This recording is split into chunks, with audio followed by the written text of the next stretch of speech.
నేను ఆఫీస్లో కూడా వస్తానంటే లేదు సార్ 10,000 మంది జీవితాలు పోతాయి సార్. ఏంటి 10,000 మంది జీవితాలు పోయాయి? పోర్టు ఉన్నదేంటి మీరు కూర్చోబెట్టి స్మగ్లింగ్ చేయడానిక? Seize the ship. If any pressure comes from central government will see. అలా కాదు. If a small ships, small boats, how do you load this stuff in this kind of seas, you tell me? Loading is stopped, sir. Last 2 days. నార్మల్గా అయితే అట్లా చేసేవాళ్ళు అన్నీ జరిగిపోయాయి కదా అవన్నీ. అస్సలు అలా కాదు. Only because of weather we are facing 50,000 metric tons మీరు load చేయగలిగినప్పుడు something is not right, Mr. Shrestha. Only because of weather. I won't leave it, please trust me. Yes, I won't leave it. Not in that sense. Whether I go inside or not. From a larger perspective, sir, is not just port. Entering the ship. This port itself will become a big issue. All of you will be accountable, please.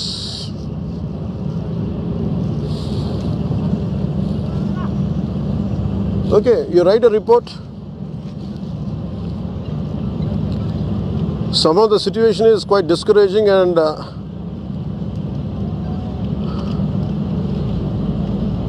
with my earlier experience in South Africa or other places, make a note. No, make a voice note. Don't write. Make a voice note.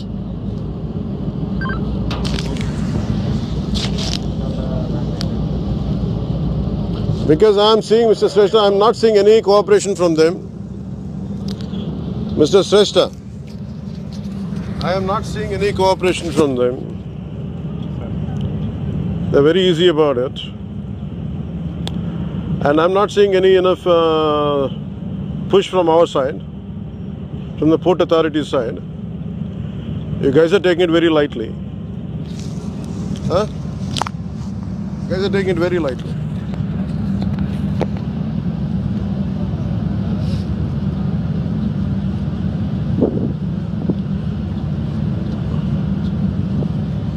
Whether they go according to international, I don't care. When they do a mistake, better be accountable. Ease of business ante smugglers ki ease of smugglers kaadu kada. ఎంతమంది మీ staff మీరు? Port conservators 6 మంది ఉంటారు. Okay, you have around 12 ships here? Ships మీద ఎవరు కాదు ఎన్ని ఉన్నాయి ships? 12 ఉన్నాయి. ఓకే. అసలు అబ్సల్యూట్లీ చెకింగ్ లేనప్పుడు ఎనీవన్ కెన్ కమ్ కదా ఫ్రమ్ అదర్ కంట్రీస్ నుంచి? వీళ్ళు రావాలన్నా షోర్కి come through that.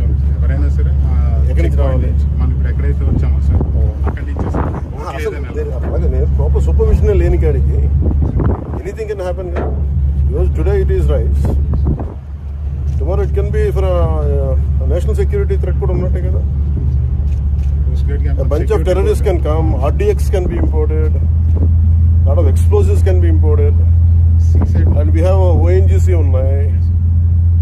You know how dangerous game this is. I mean, it can unfold.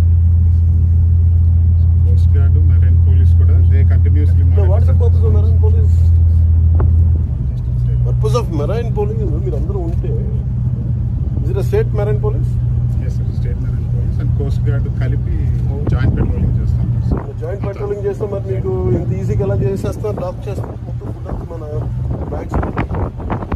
Patrolling water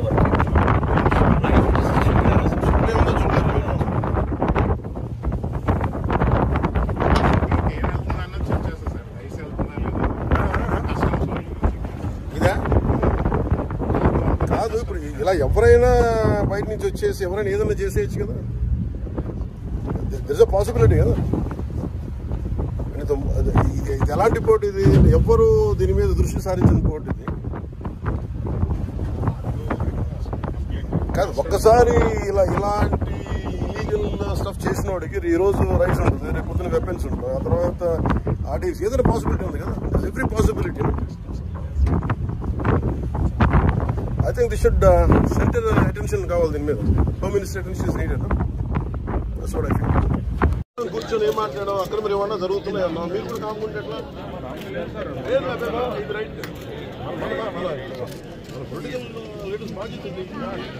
government representatives అందరూ ఫైట్ చేసింది కొట్లాడింది అక్కడ మరి ఏమైనా బియ్యం ఉన్నది మరి మనందరం కూర్చొని మనం చూస్తూ ఉంటే take action on him I think port అనేది it is meant for exports. Kakinada port కానీ ఏ పోర్ట్ అయినా కానీ అనుమతి ఇచ్చింది ఎక్స్పోర్ట్కి, అంతేగాని స్మగ్లింగ్ కాదు. స్మగ్లింగ్ మీద చేసే విధానంలో కూర్చోబెట్టి దానికి పర్మిషన్ దానికి లైసెన్స్ ఇవ్వాల. లీగల్గా ఎక్స్పోర్ట్కి మాత్రమే ఇక్కడ పర్మిషన్ ఇచ్చారు దీనికి. It is not about one individual. Smuggling అలవాటు అయిన వాళ్ళు క్రిమినల్ యాక్టివిటీస్కి అలవాలం అయిపోతే tomorrow it will be RDX, tomorrow it will be weapons, tomorrow it will pose as a great threat for national security. చేతులు కాలేక ఆకులు పట్టుకున్నట్టు ఉంటుంది. అలాగే దీన్ని ఖచ్చితంగా దీన్ని హోమ్ మినిస్ట్రీ దృష్టికి అయితే తీసుకెళ్తాను. Andhra is major hub for ganja and మీకు డ్రగ్స్ అయిపోయింది. ఇక్కడి నుంచి ఎంత డ్రగ్స్ వెళ్ళిపోయినా కూడా మనకు తెలియదు. ఈ రోజున కళ్ళ ముందు మొత్తుకుంటున్నాయి. అదే అడిగాను అందాక మన సెక్యూరిటీ అధికారిని, నీ కళ్ళ ముందు మీకు ఇది కనిపిస్తూ ఉంది, tomorrow it could be weapons also కదా అన్నాను. దానికి మీరేం చర్యలు తీసుకున్నారు బీయింగ్ ప్రైవేట్ పోర్ట్ అంటే? పాప ఆయన ఏం చేస్తాడైనా పిచ్చుకు మీద బ్రహ్మాస్త్రంలా ఉంటుంది. ఎవరి మీద వెయిట్ వేయాలి? దీనికి కీలకమైన వ్యక్తులు ఎవరు? దీని వెనక ఎవరు కాపాడుతున్నారు వీళ్ళని? ఏ స్థాయి వ్యక్తులు కాపాడుతున్నారు? ఇవన్నీ చూడాలి. ప్రభుత్వం కష్టంతో మీ అందరి ట్యాక్సులతోటి, ప్రజలందరి ట్యాక్సులతోటి మనం బియ్యం కొంటే ఆ బియ్యం తీసుకెళ్ళి రూపాయి పెట్టుబడి లేకుండా వేల కోట్లు సంపాదిస్తూ ఉన్నారు. There should be a major crack down on this. దీనికి తన మన భేదం లేదు. దీనికి అధికారులు కాదు, పొలిటికల్ వ్యవస్థ కాదు, ఎవరైనా సరే ఇది చాలా స్టర్న్ యాక్షన్ అయితే తీసుకోవాలి. ఇట్లాగే వదిలేస్తే this port will become a menace for national security.